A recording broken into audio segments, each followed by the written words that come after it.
My name is Kumbulane Ndlela. I'm living here in Rasta Village. Since they started to install these solars, we've been experiencing lots of problems.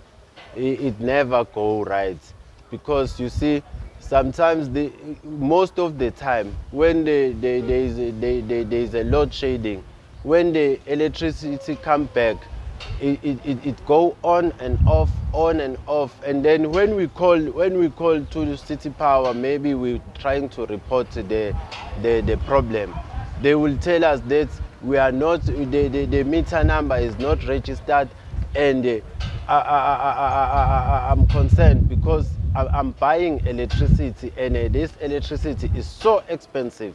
Yes, we're buying it, but they can't help us because they say we are not registered. And then I even have a reference number here. They say it is closed, but they never solve the problem. But they said the problem is closed, but they never solve it. So now we are depending on this electricity that supply another location, this one of Stwetla. Since they started to install it, it never gone right. Last year, this one, we're depending on this one. These solars, they are not working because when there is no electricity here, the solars they are not working. It supplied this location, Stwetla. Yes. At the initial stage, they said this one, they are putting it to charge the batteries, but it don't do that thing because when there is no electricity here, there's still no electricity here. The whole community, and then they said there are people who they've breached. We asked them that you must put the locks on the box, but they didn't put the locks. They just take the circuit breakers. As soon they leave with the police, the people go back to the poles and install. We ask why you don't lock the box, why you don't take the cables that supply them. They say we can see them on our computer, but still we are suffering and we are paying. I have receipt. I buy more than 1,000 every month. This problem is facing all as the community of here. Yes, but yes, we have people who have breached, and we ask them to help us to deal with that problem, because when we go, we ourselves and try to stop those ones, they promise to shoot us, so we cannot die for the electricity while the councillors and the police and the municipality are there to help us. Those ones who have breached the electricity, please, they must come and help us and make sure that this thing it work and try to deal with those ones who have breached the electricity and locked there in the box. Why they leave the box unlocked when they are not expecting people to breach? Because if you leave the box unlocked, you give them the access to breach the electricity. On a Wednesday, a very cold day, we have a cold front coming from Cape Town today. When we are doing this interview, it looks like cold front was listening to us and trying to disturb us, but we are not easily disturbed. So my name is Nokidi Peko. I am the project leader for the microgrid project. We are here at a site called Rasta Informal Settlement.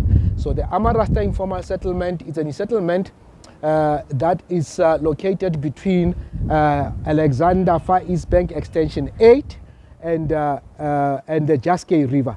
So now this settlement is nicely positioned for our pilot project of doing a microgrid project. The reason why I'm saying that is because their settlement, as you know, as informal as it is, they are very dynamic. They can expand beyond recognition as well. So this one, because of the proximity that it is, it cannot expand beyond 200 dwellings. So it was a nice project to do a microgrid project as a pilot and provide people with electricity. So what it does, the whole idea of the technology is to harness the power of the sun, take the power of the sun using the solar panels, convert them into electricity energy, and we are able to supply the people of Amarasta.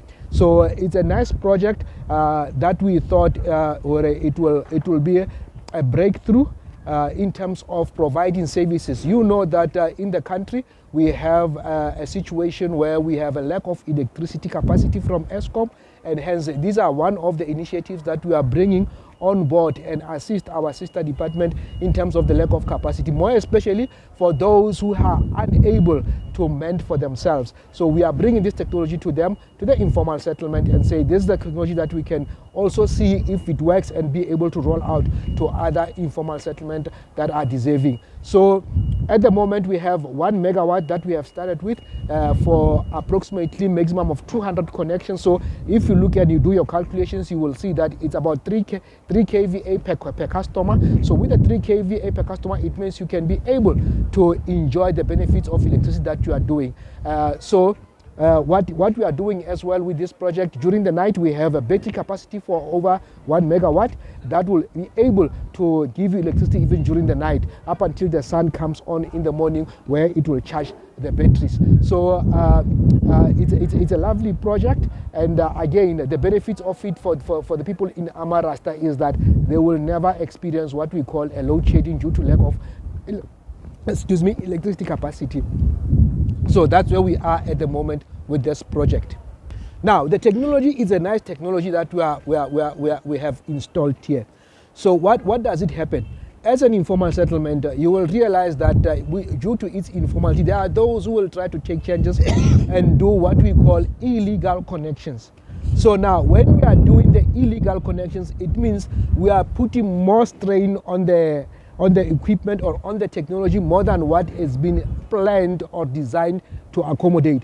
So when that happens, the system itself, it has the mechanism to protect itself. So it will switch itself off to say, I'm overwhelmed, I have more than enough to be used, up until people can be able to reduce and be able to use electricity effectively, and those who are connected illegally can be sorted out, and then the system will charge in again when the sun comes out. So it's a matter of the design of the system so that it can protect itself, so that it cannot collapse in cases where people are abusing the system. It's been designed in that manner so that it can protect itself from the abuse of illegal connections.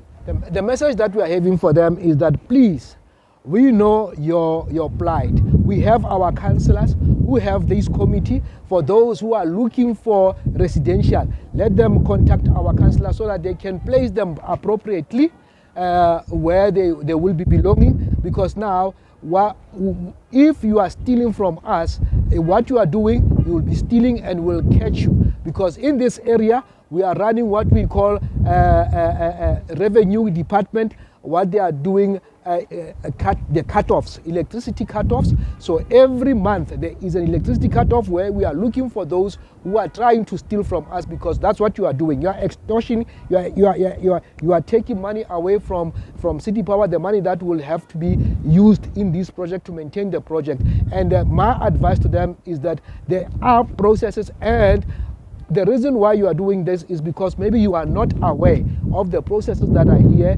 You are coming from outside the country, and then you found a space, and then you decided to take it for yourself. We say, no, don't take it for yourself. There is a law in the country. We have a ward councillor. Please make yourself be notified to the councillor with your documents, because what we don't like in this country is people who are coming into our country undocumented. So we want those people who are documented and go to our councillor, who will place them accordingly and provide them with a shelter as well.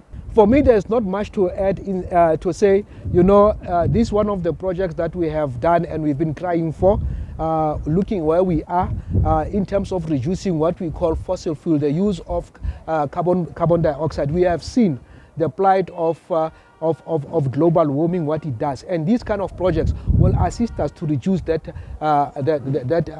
emissions, carbon emissions, and we're crying for this kind of for this kind of projects, so that we can also help the environment going forward, so that we don't burn too much fuel. We reduce the number of fossil fuel that we are burning, and these are kind of projects that will help us to protect our environment. Let's not forget that for those who are still dreaming about relocating to Mars, at the moment we only have one planet, which is our Earth, and we need to take care of it.